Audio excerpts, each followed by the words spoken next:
ഇതെൻ്റെ 2006 model Mitsubishi Cedia ആണ്, 2 litre engine. എൻ്റെ പേര് എബിൻ, പത്തനംതിട്ട റാന്നിയിലാണ് എൻ്റെ വീട്. ഇതിപ്പം ഞാൻ ഒരു 1 ഇയർ കഴിഞ്ഞു. അപ്രതീക്ഷിതമായിട്ട് വന്നതാണ്. ഒരു സിവിക്ക് എടുക്കാൻ എന്നൊരു പ്ലാനിൽ നടന്നതാണ്. അപ്പോൾ ഇതുപോലെ എൻ്റെ ഒരു ഫ്രണ്ട് ഇന്നപോലെ എടുത്തിട്ട് പണിയെന്നുണ്ടെന്ന് ഞാൻ അറിഞ്ഞായിരുന്നു. അപ്പോൾ ആ വണ്ടി അവൻ ഇത് ഡ്രോപ്പ് ചെയ്ത് പ്രൊജക്റ്റ് ചെയ്തുകൊണ്ടിരിക്കുക, വേറെ റിവോ 10ൻ്റെ ലുക്കിലേക്ക് ചെയ്യുമായിരുന്നു. അപ്പോൾ ഇടയ്ക്ക് വെച്ച് ഡ്രോപ്പ് ചെയ്ത് വണ്ടി വെറുതെ കിടക്കുമായിരുന്നു. അങ്ങനെ ഞാൻ ചുമ്മാ ഒരു ദിവസം അവന് മെസ്സേജ് അയച്ചത്, ആ Cedia വല്ലതും ഉണ്ടേ പറയണമെന്ന് പറഞ്ഞു. ഞാൻ നമ്മുടെ കൊടുക്കാമെന്ന് പറഞ്ഞു. അങ്ങനെ ഞാൻ പോയി കണ്ട് 1 മാസത്തിനുള്ളിൽ എടുത്തു വണ്ടി. അത് ഞാൻ വണ്ടി ഒരു പ്രൊജക്റ്റ് ഇടയ്ക്ക് നിൽക്കത്തില്ലേ, ആ ഒരു സെറ്റപ്പിൽ എനിക്ക് കിട്ടുന്നത്.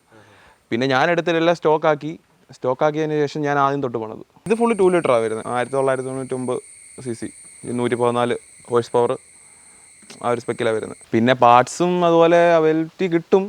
സെക്കൻഡൊക്കെ പഴയ വണ്ടിയുടെയൊക്കെ ഉണ്ട്. പിന്നെ അല്ലെങ്കിൽ ദുബായിൽ നിന്നൊക്കെ ഇറക്കണം. എല്ലാവരും ലാൻസർ എന്നാണ് പറയുന്നത്. അങ്ങനെ റെയറായിട്ടുള്ള ആൾക്കാർക്ക് മാത്രമേ അറിയത്തുള്ളൂ Cedia ആണ്.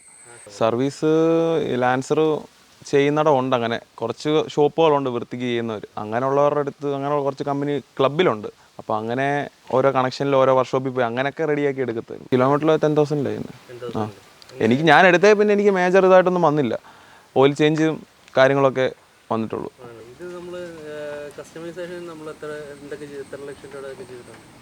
മോർ ദാൻ 4 lakh സ്റ്റോക്ക് കണ്ടീഷനാണ് എടുത്തിട്ട് നമ്മളിങ്ങനെ ചെയ്തെടുക്കുമായിരുന്നു. സ്കോൺ 90 എന്ന് പറഞ്ഞാൽ എൻ്റെ ഓൺ ഗ്യാരേജാണ്.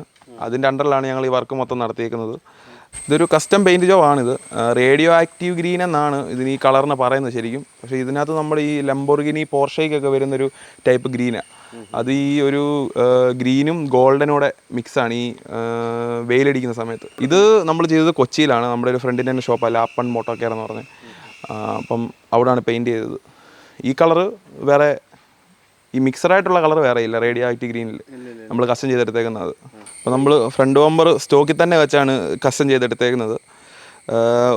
ഒരു ഇവോ 9ൻ്റെ ഏകദേശം സാമ്യം, പക്ക സെയിം അല്ല, ഏകദേശം ഒരു ലുക്കിലേക്ക് ആക്കിയെടുത്തേക്ക്. കാരണം പക്ക സെയിം ആക്കായിരുന്നു. പിന്നെ ആ ഒരു സ്പെക്കിൽ എല്ലാ വണ്ടി ഇറങ്ങുന്നതുകൊണ്ട് വേറെ വെറൈറ്റി പിടിക്കാൻ ഓർത്ത് ചെയ്തെടുത്താണ് ഇങ്ങനെ. പിന്നെ ഇതിലായിട്ട് ലിപ്പ് ആഡ് ചെയ്തിട്ടുണ്ട്. പിന്നെ ഒരു ഫേക്ക് ഇൻ്റർകൂളർ ചെയ്തിട്ടുണ്ട്, മെഷ് ചെയ്തിട്ടുണ്ട് ഇവിടെയൊക്കെ. പിന്നുള്ളത് ഹെഡ്ലൈറ്റ്സിൽ ഐലിഡ് വെച്ചിട്ടുണ്ട്, ഹുഡ് കസ്റ്റം ചെയ്തിട്ടുണ്ട്. ഇത് മോൾഡൊക്കെ വെച്ച് നമ്മൾ കസ്റ്റം ചെയ്തെടുത്താണ്. 17 ഇഞ്ച് വിൻമാക്സിൻ്റെ 9J അലോയും കെണ്ടയുടെ ടയേഴ്സുമാണ് കിടക്കുന്നത്. 215/45 17ൻ്റെ ടയേഴ്സുമാണ് കിടക്കുന്നത്. ബാക്കിൽ നമ്മളൊരു കസ്റ്റം ബോണറ്റ് തന്നെയാണ് ചെയ്തേക്കുന്നത്. അവത്തേലിങ്ങനെ 4 ഫിന്ന് പോലെ ആഡ് ചെയ്തിട്ടുണ്ട്. എക്സോസ്റ്റ് പുറത്തോട്ട് നിൽക്കാൻ വേണ്ടിയുള്ള ഇതും കട്ട് ചെയ്തൊക്കെ കൊടുത്താണ് സെറ്റ് ചെയ്തേക്കുന്നത്. എക്സോസ്റ്റ് ഇപ്പം ഇത് ഇരിക്കുന്നത് HKSൻ്റെ എൻഡിയാണ് ഇരിക്കുന്നത്. പിന്നെ ഡൗൺ പൈപ്പ് ഫുൾ അടിച്ചിട്ടുണ്ട്, സ്ട്രൈറ്റ് പൈപ്പ്.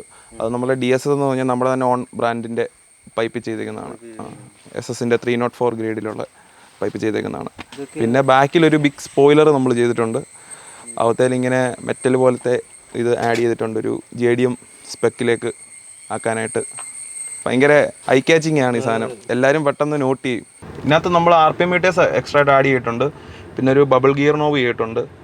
പിന്നെ ഇൻറ്റീരിയർ ഫുൾ ബ്ലാക്ക് ഔട്ട് ആയിട്ടുണ്ട്. ഇവിടെ നമ്മൾ കാർബൺ ഫൈബർ ഡിപ്പ് ചെയ്തിട്ടുണ്ട്. എൻജിൻ ടെമ്പറേച്ചർ ഇതെല്ലാം ഉള്ള RPM മീറ്ററാണിത്. HKS എന്ന് പറഞ്ഞ ബ്രാൻഡിൻ്റെ. പിന്നെ നമ്മൾ ഇതിനകത്ത് നമ്മുടെ തന്നെ ഒരു സീക്രട്ട് ട്യൂണിങ് ചെയ്തിട്ടുണ്ട്. സ്കോൺ 90 സീക്രട്ട് ട്യൂണിങ് എന്നാണ് നമ്മൾ അതിനെ വിളിക്കുന്ന പേര്.